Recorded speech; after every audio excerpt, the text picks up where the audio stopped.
Hello बच्चों, class second Hindi में है आपके चैप्टर नंबर 9 जिसका शीर्षक है ईमानदार की खोज। इसका नाम है ईमानदार की खोज। तो यहाँ पर हम देखते हैं ईमानदार का क्या अर्थ होता है? जो सदा सच्चाई का व्यवहार करता है, जो व्यक्ति हमेशा क्या है, सच्चाई का व्यवहार करता है, यानी कि सच्चा व्यक्ति जो होता है ईमानदार, ठीक है, की खोज, यानी कि यहाँ पर ईमानदार की खोज यानी ढूंढना।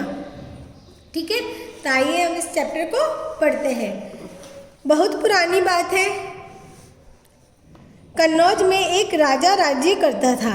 यहाँ पर एक कन्नौज एक नगर है जिसमें एक राजा राज्य करता था।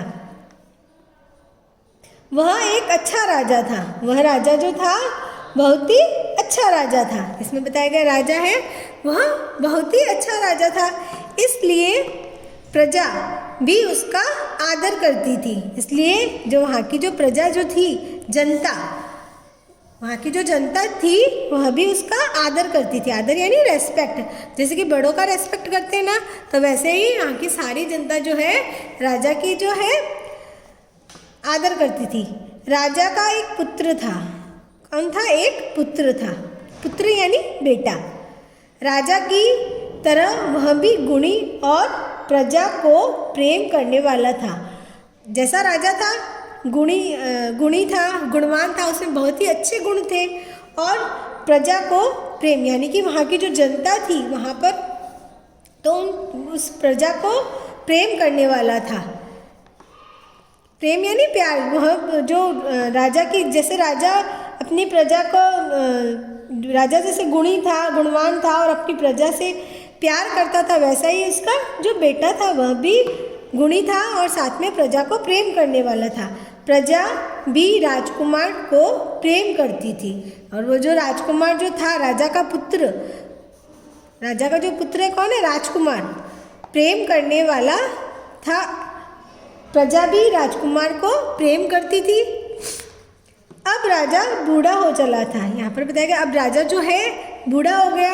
वह राजकुमार को राजकाज सौंपकर अपने गुरु के आश्रम में जाकर रहना चाहता था। तो राजा जो था बूढ़ा हो गया था, इसलिए वह जो सारा काम जो है अपने राज्य का, काज यानी कार्य, काम किसे सौंपकर? अपने जो राजकुमार जो है उनको सौंपकर कहाँ जाना चाहते थे? अपने गुरु के आश्रम में जाकर रहना चाहता था राजा।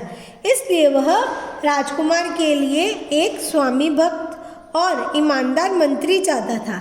इसलिए वह जो है सारा अपना जो राजकाज है अपने बेटे को सौंपकर कहाँ जाना चाहते थे? गुरु के आश्रम जाना चाहते थे। इसलिए वह राजकुमार के लिए क्या ढूंढ रहे थे?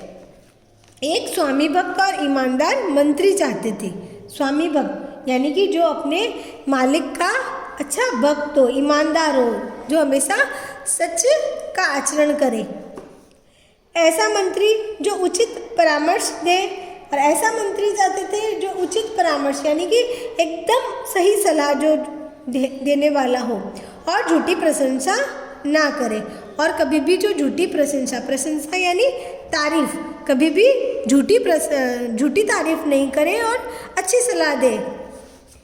एक दिन राजा ने अपने सब दरबारियों को बुलाया। सभी दरबारियों को बुलाया। फिर वह बोला, कई दिन से मेरे मन में एक प्रश्न उठ रहा है जिसका उत्तर आप लोग ही दे सकते हैं। उसने कहा कि भाई कई दिन से मेरे मन में एक प्रश्न उठ रहा है और जिसका उत्तर जो है आप लोग ही दे सकते हैं। इस पर एक दरबारी बोला। तो जब राजा ने ऐसा कहा तब इस सारी बात सुनकर एक दरबारी बोला, श्रीमान आप अपना प्रश्न बताइए। क्या कहा? आप अपना प्रश्न बताइए, हम उसका उत्तर देने का प्रयास करेंगे। क्या करेंगे? प्रयास यानी कोशिश। राजा बोला, मैं जानना चाहता हूँ कि क्या मैं सबसे अच्छा राजा हूँ। राजा ने कहा कि भाई मैं यह जानना चाहता हूँ कि क्या मैं सबसे अच्छा राजा हूँ। आगे देखते हैं क्या होता है। जब राजा ने दरबारियों से कहा, क्या मैं सबसे अच्छा राजा हूँ? यह सुनकर सभी दरबारी राजा की प्रशंसा करने लगे। क्या करने लगे? प्रशंसा, यानी कि तारीफ करने लगे। यह सुनकर अधिकतर दरबारियों ने कहा, श्रीमान आप संसार के सबसे अच्छे राजा हैं। यानी कि बहुत से दरबारियों ने कहा कि भाई आप संसार के सबसे अच्छे राजा हैं। यह सुनकर राजा प्रसन्न हुआ और यह सुनकर राजा जो है खुश हो गया। उसने सभी दरबारियों को एक एक हीरा दिया। क्या दिया? हीरा। हीरा समझते हैं ना? हीरा बहुत ही कीमती होता है जो अंगूठियों में और गहनों में लगाया जाता है। उसने सभी दरबारियों को एक एक हीरा दिया। एक दरबारी चुपचाप बैठा हुआ था। उनमें से एक जो दरबारी था वहाँ क्या था? चुपचाप बैठा हुआ था। राजा ने उससे कहा, तुम चुप क्यों हो? तुम चुप क्यों हो?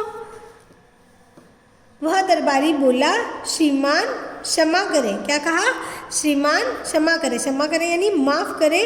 निसंदेह आप एक अच्छे राजा हैं, लेकिन संसार में आपसे भी अच्छे राजा हैं। उस दरबारी ने क्या कहा कि भाई श्रीमान आप हमें क्षमा करें। निसंदेह यानी कि इसमें कोई संदेह नहीं है, कोई शक नहीं है कि आप एक अच्छे राजा हैं, यानी कि आप अच्छे राजा हैं, लेकिन संसार में आपसे भी अच्छे राजा हैं। यह सुनकर राजा बहुत प्रसन्न हुआ। अब यह सुनकर राजा बहुत प्रसन्न हुआ और भी प्रसन्न हुआ। उसने उस दरबारी को अपने पुत्र का मंत्री बना लिया। और उसने क्या किया? राजा ने उस दरबारी को अपने पुत्र का मंत्री बना दिया, क्योंकि वह ईमानदार मंत्री की तलाश में था और उसे जो है ईमानदार मंत्री मिल गया। उसे विश्वास हो गया कि वह आदमी ईमानदारी से अपना काम करेगा और कभी झूठी प्रशंसा नहीं करेगा। राजा को विश्वास हो गया कि भाई वह जो आदमी है जिसने कहा कि भाई निसंदेह आप एक अच्छे राजा है, लेकिन संसार में आपसे भी अच्छे राजा है। ठीक है, तो यह जो उसे विश्वास हो गया क्योंकि उसने सच बोला था कि वह आदमी ईमानदारी से अपना काम करेगा और कभी भी झूठी प्रशंसा नहीं करेगा। तो यह चैप्टर जो है आपके पूरा हो गया है और आपके ये देखना है कि भाई इस पार्ट में आपने क्या सीखा। इस पार्ट से आपने सीखा कि भाई ईमानदार व्यक्ति जो है हमेशा जो है क्या होते हैं? सच्चे होते हैं और ईमानदार व्यक्ति की हमेशा जो है जीत होती है। राजा को ईमानदार व्यक्ति की आवश्यकता थी, जिसे वह अपने पुत्र का मंत्री बनाना चाहता था और उसे ईमानदार व्यक्ति मिल गया क्योंकि उसने झूठी प्रशंसा नहीं की थी। ठीक है, तो यह जो है आपकी कहानी जो पूरी हो गई है और इसके शब्दार्थ जो है आपको कॉपी में करने हैं। ठीक है, थैंक यू बच्चों।